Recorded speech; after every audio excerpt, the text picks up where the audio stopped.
When I was allowed to bookstart a ride for the last 40 years, and today I have my special guest, blending an Air Force career with love for history to create truly unique stories. And of course, the author of the book Nazi Menace, none other than Mr. Jeff Kildow. Good afternoon, Daniel.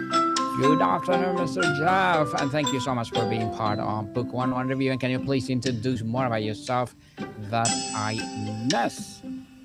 Well, let's see. You said it was Air Force career. Actually, it was only 4 years. My career was as an aerospace engineer with Lockheed Martin Corporation. Interesting.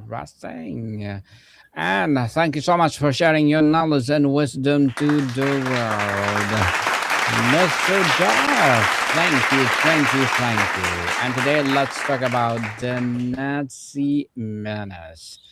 Your book pivots on a terrifying, plausible what if that the functional Fort Ray could emerge with the decade of World War II, completed these atomic weapons. What is the most compelling real world rumor or lesser known historical event that convinced you this scenario was worth building a novel around? Well, there are several indications in the historical record. Uh, During World War II, Germany, on several different occasions, started to build long range bombers uh, and actually completed several.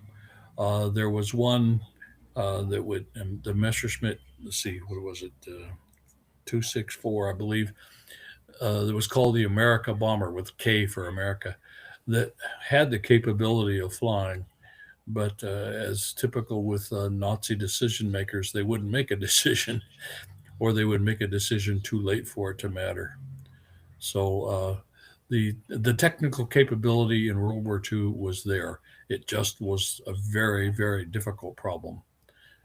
That's where I brought my engineering background to play, and I proved to myself over a period of about 6 years analyzing the problem and how would I solve it using the technology of the day, which I did. I convinced myself that not only could they fly across the Atlantic and bomb East Coast cities, they actually could fly all the way back. I pointed out to people that the air crews tend to get a little testy if you don't make it all the way back. So, Mr. Jeff, shifting the timeline, most Nazi themed thrillers are set during the war. By choosing 1956, a time of emerging Cold War tensions, Uh, how did you find no, this? No? I'm afraid you're looking at the stuff for my second book. Nazi Okay. Menace happens during World War II. Okay, so can you tell us about more of this Nazi menace, Mr. Jeff? Yes, as you probably are aware, this is an alternative history which explores what if.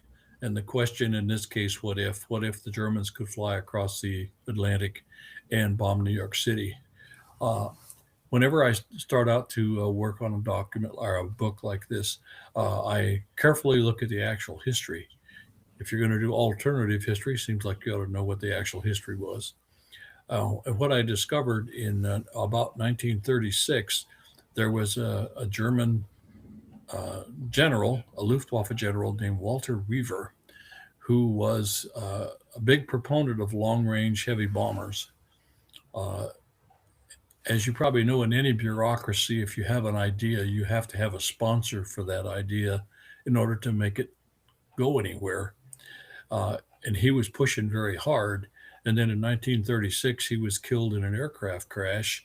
And then there was nobody left to sponsor it really. And so they just had fits and starts after that. In my story, he doesn't die in the crash. So he's available then to politic, if you will, for the idea of long range bombers. And that's what allows this story to unfold. Interesting, Mr. Jeff. The book mentions real entities like CIA and geopolitical price of the Suez Canal. Can you tell us about it? Well, again, that's a different book. That's the different book. So Yes. did you The correlate to Nazi Menace for your old book? yes, the sequence of books, there's three books in this series. Nazi Menace is the first. Red Menace is the second. That's the one that takes place during the Suez. No, Nazi Red Menace takes place during the Korean War, and Fourth Reich Menace takes place during the Suez Canal crisis in 1956. Interesting. So what are the correlated to each of this book that you want to entangle? Uh, they're they're of course being a series, they have common characters that are carried forward from one book to the next. We start off with the hero who in 1936, the opening chapters to Nazi Menace, he's a first lieutenant in what was then the Army Air Corps. And as the stories go forward, by the time we get to Fourth Reich Menace, he's wearing two stars. So there's a progression there. Mm-hmm. Wow, interesting. So across your series, John Knight fights the 20th century menace in different forms, right? Hmm. So what is the central theme of the question about heroism, history, or ideology that connects these three books beyond the thrilling plots? Well, that's an interesting question. Uh, Besides the common characters, uh, there are commonalities in that in each case there's totalitarian regimes involved that are threatening the world and the US in particular. And so I was able to tie that kind of a common thing together with the same characters who have learned from what happened previously. Interesting, Mr. Jeff. So, Joel Knight has evolved from World War II pilot to an intelligence operative facing Cold War threats, isn't it? Yes. As you approach this fourth book, what new personal, a fourth book or third book? Third, Uh, the third book, what new personal or professional challenge did you want to present him with to keep this character fresh for readers? hmm, that's interesting. Uh, you're looking at Fourth Reich Menace, which takes place in 1956. Uh, at that time, uh,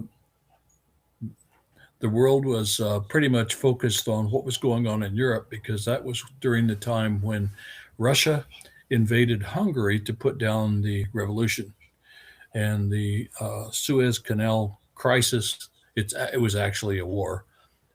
Took place with that as a background, and it's kind of forgotten. Uh, to just give you a little thumbnail idea of what the actuality was there was a plot between France, England, and Israel to take control of the Suez Canal away from the Egyptians. The idea was that Israel would fake the start of a war, and then England and France would come in to save the canal. And as that was all those pieces were starting to go into place, then I I threw in some neo Nazis who attempt to take over the world, like the Nazis always tried to do. Hmm. Interesting, Mr. Jeff. Your background as the son of the World War II veteran and Air Force aerospace engineer is a hallmark of your novels. For Nasty Manners, this is specific family story, technical interest, or historical what if from your research serve as the initial spark? I'm not sure I followed the question. Sorry. So, yes, so the what if is Yes. your initial spark to write this Nazi Menace, isn't it? Yes. Yes. Correct. So, can you tell us why is what if?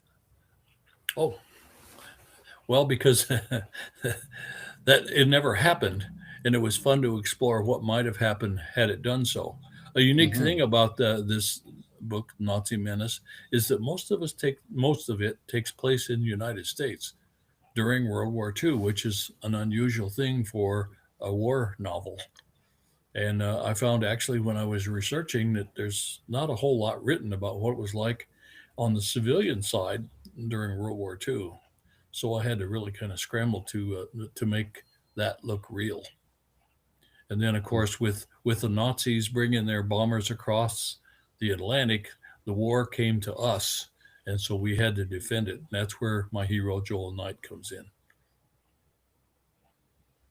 So, Mr. Jeff, let's talk about how you craft the book itself. You describe your books as loosely based on actual events. For this new novel, what is the intriguing real world event or lesser known historical footnote that become your foundation?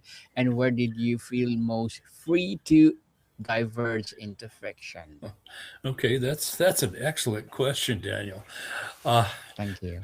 I looked at I looked at what the state of the defense of the homeland was during the 40s, and to my astonishment, it was pitiful. Uh, there was a series of what were called defense districts that extended from the tip of Maine all the way down to the south end of Florida, divided up just kind of randomly. In some cases, they comprised an entire state. In other cases, it was a single family's homestead on the beach, and it was astonishing the level of what shall we say being ignored that was existing there. Some of those some of those districts, for example, one of them in Florida actually still had the requirement on the books to send a letter to the King of Spain if they thought they were being invaded. And a number of the other, most of them were not armed, by the way. There were no weapons for the most part. And those that did have weapons, they were leftovers from the Spanish American War. And all of those had in common the fact that they were designed to defend against ships. There was absolutely no preparation or thought of how they would react to aircraft attacking us. So I played that in, and that made the defense of the homeland much more difficult, of course. But that was part of the real part that I gave the problem to my hero to try to solve. Mr. Gaff, your novels are praised for their technical and historical authenticity within thrilling, high concept plots. When plotting an action sequence like this Nazi menace, how do you ensure that it feels both dramatically exhilarating and technically plausible? Oh boy, there's a good question. I love that one. Uh, so far as the technical side of it, my background as an aerospace engineer gave me a lot of insight into what it was like to fly the airplanes that are involved.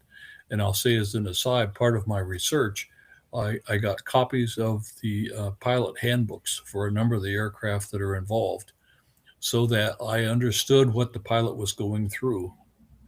And then, having read many accounts of World War II dogfights, I was able to incorporate that as well. Uh, I tried very hard to stay within the technology of the day.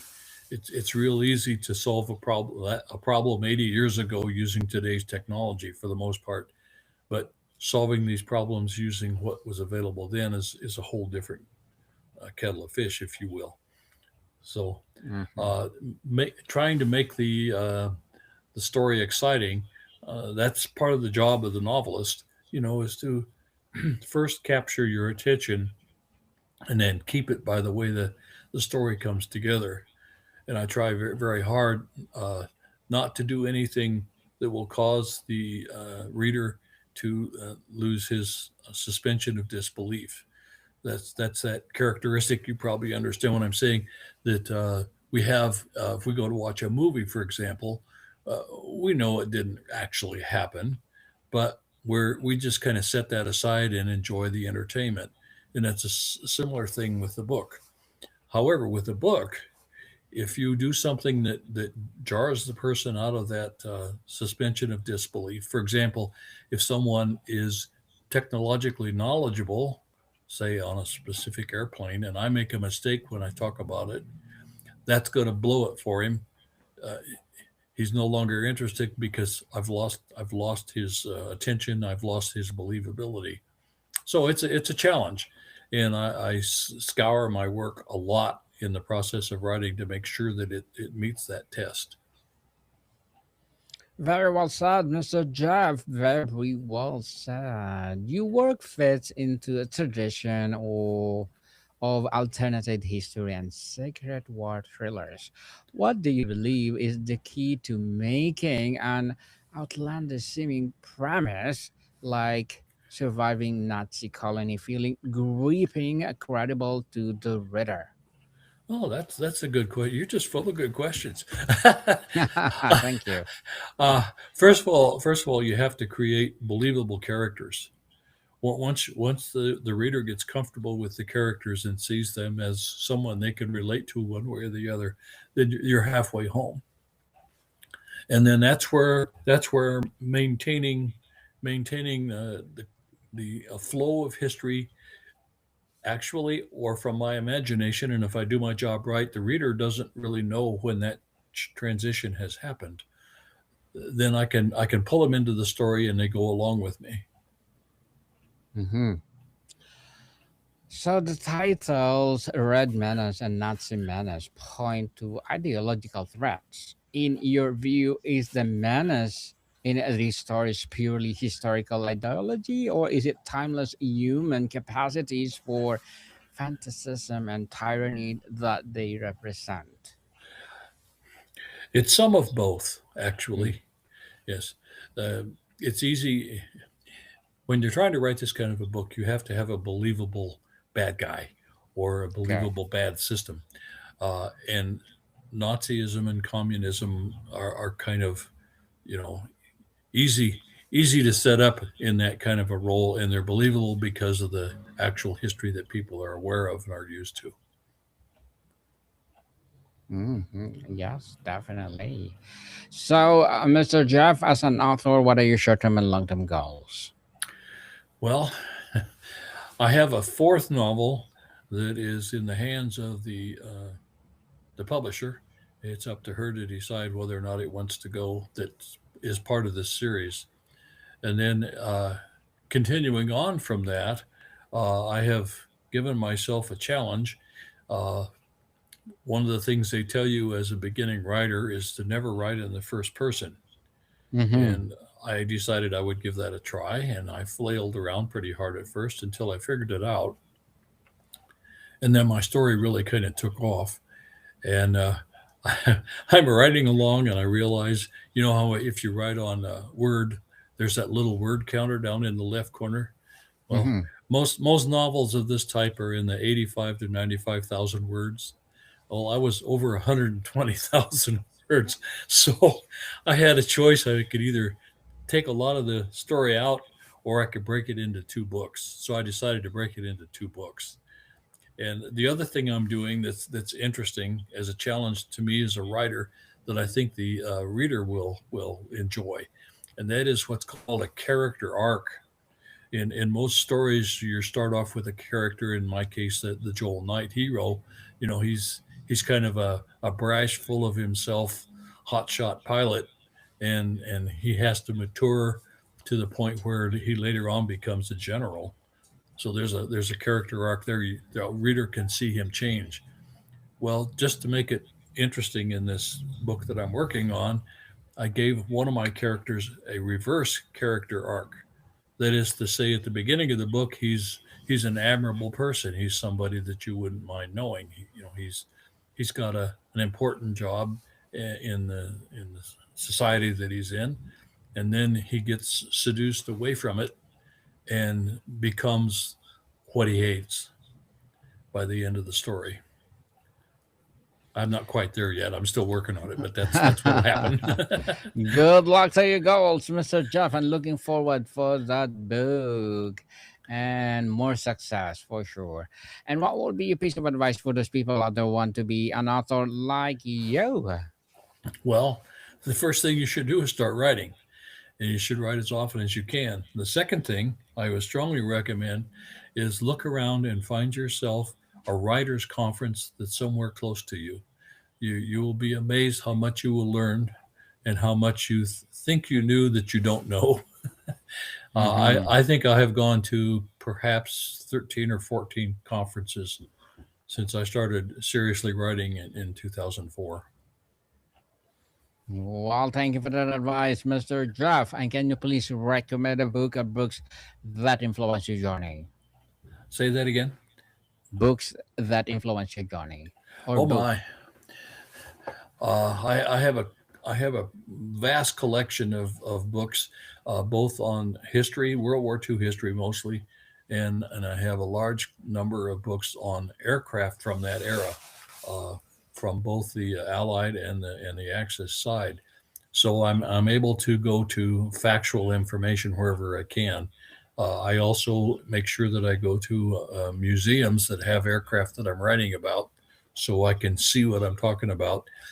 That's all of that to say that if you want to write something authentically, you need to understand all the background stuff first before you try to build a plot and a story on top of it. Mm. Thank you for that recommended book, Mr. Jeff. So, your fictional what if scenario engages with the same history analyzed by scholars like Benjamin Carter Hatt.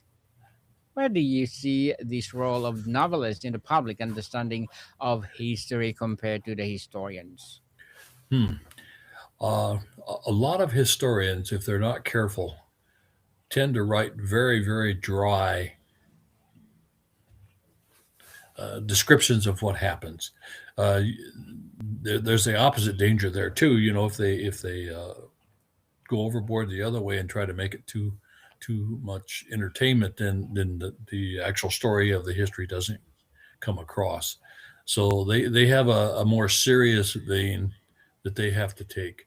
Whereas I start with what they have already done, and I will confess that's exactly right. I depend on the actual histories, and then I let my imagination take over. But I stay within the technology and what's going on in the times.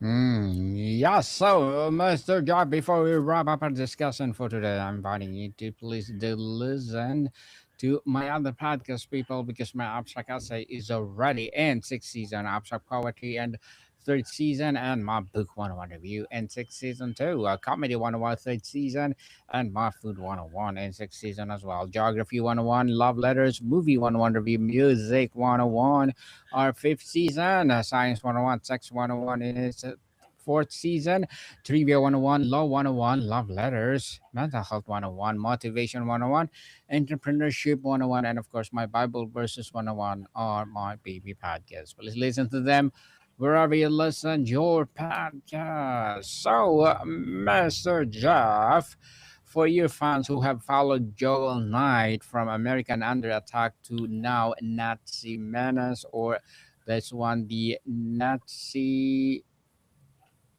Menace, yes, Nazi Menace, what?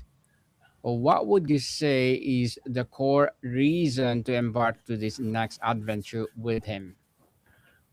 I think that most readers are going to find them very entertaining. I try very hard to make believable characters, and I work on that. And then for your lady listeners, they should know that all my stories have strong women in them, and Mm. it's a reflection, especially for the World War II things, where women were pretty much relegated to secondary tasks, and I don't let that happen in my Yes, story. definitely. Let's empower women all over the world through Mr. Jeff. So, again, Mr. Jeff, can you please invite our listeners to support your books or your book upcoming Nazi Menace? Absolutely, folks. I think you'll enjoy them. They've been read by people from the age of 12 and up. Uh, One point I would like to make to you is all my stories are clean. There's no bad language and there's no bad situations depicted. I have literally given my books to my pastor and he enjoyed them. Yes, people, let's support Mr. Jeff Kildow because if you support him for sure, more and more empowering books like this to rise. And Mr. Jeff, we're looking forward for your fourth novel. Mr. Jeff, thank you so much for your time. Thank you, Daniel. It was a delight to speak with you, sir. Likewise, and more to come, people. See you soon.